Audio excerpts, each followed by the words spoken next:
La Côte d'Ivoire perdra la Coupe d'Afrique des Nations de football en 2024.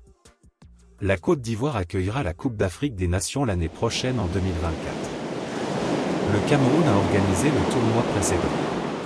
C'était un grand succès au Cameroun, et ce sera certainement une immense fête en Côte d'Ivoire. Les fans seront traités à un superbe spectacle. Les restaurants seront bondés. Les hôtels n'auront aucune vacance. Les embouteillages seront pires que d'habitude, mais tout cela en vaudra la peine. Les gens s'amuseront et seront stressés. La plupart des fans seront déçus comme d'habitude. Les fans de chaque pays porteront fièrement et joyeusement les couleurs nationales.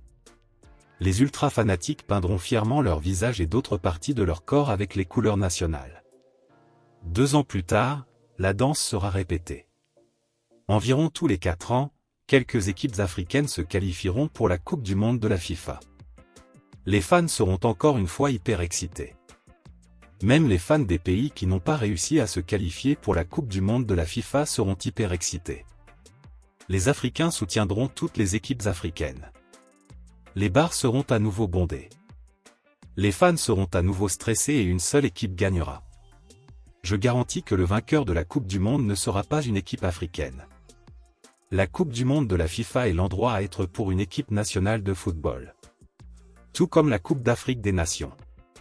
Le fait le plus incroyable est que les résultats sont prévisibles. Au moins pour les équipes africaines. Elles perdent toujours à la Coupe du Monde de la FIFA. La prochaine Coupe du Monde de la FIFA ne sera pas différente.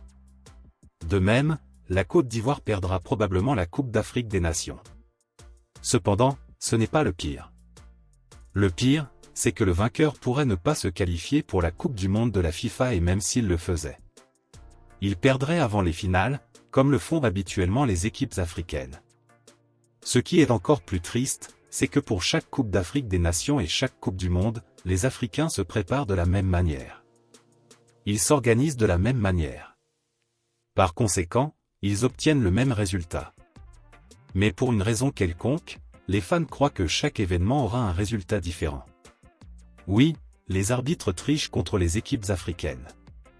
Les joueurs de football simulent comme des acteurs tout le temps. Cependant, les équipes africaines auraient gagné maintenant si elles étaient les meilleures équipes. Pourquoi nous attendons-nous à gagner au football? Est-ce parce que nous y jouons depuis près d'un siècle? Pourquoi pensons-nous que le football donnera de meilleurs résultats que tout ce que nous faisons? Dans quoi sommes-nous doués? Qu'est-ce qui nous rend excellents dans ces activités? Peut-être que nous devons analyser sérieusement ces activités et appliquer les leçons au foot. Je suis un fanatique du foot ivoirien et africain également. Je supporterai toujours les éléphants et les pays africains contre les autres, mais nous devons être sérieux. Ma proposition est que les nations africaines cessent de participer aux tournois internationaux de sport d'équipe jusqu'à ce qu'il y ait au moins 1% de chance qu'elles puissent gagner le trophée ultime. Les équipes africaines jouent depuis plus de 50 ans et jusqu'à présent, une seule équipe a atteint les demi-finales de la Coupe du Monde de la FIFA. En termes de retour sur investissement, le football africain est un échec total, tout comme tout ce que font les pays africains. Un comportement humain normal aurait été que les Africains se demandent pourquoi ils n'ont atteint les demi-finales qu'une seule fois. La prochaine action serait de se réunir pour discuter en détail, proposer des solutions, tester les solutions et mettre en œuvre des changements qui apporteront des améliorations. Hélas, non. Au lieu de cela, ils enfouissent leur tête dans le sable et essaient encore et encore. On parle là de bêtises. Nous serons tous réincarnés 1 million de fois avant qu'une équipe africaine n'atteigne les finales. Réveillez-moi quand cela arrivera. Si je devais investir 1 000 $ en bourse, cela se transformerait probablement en 1 milliard avant qu'une équipe africaine n'atteigne les finales. Quand on est habitué à la médiocrité et aux échecs, on n'a aucune honte. On célèbre même l'échec. Certains pays accueillent les « vaillants » patriotes qui ont fièrement défendu les couleurs nationales. Oui, les perdants sont accueillis comme des héros.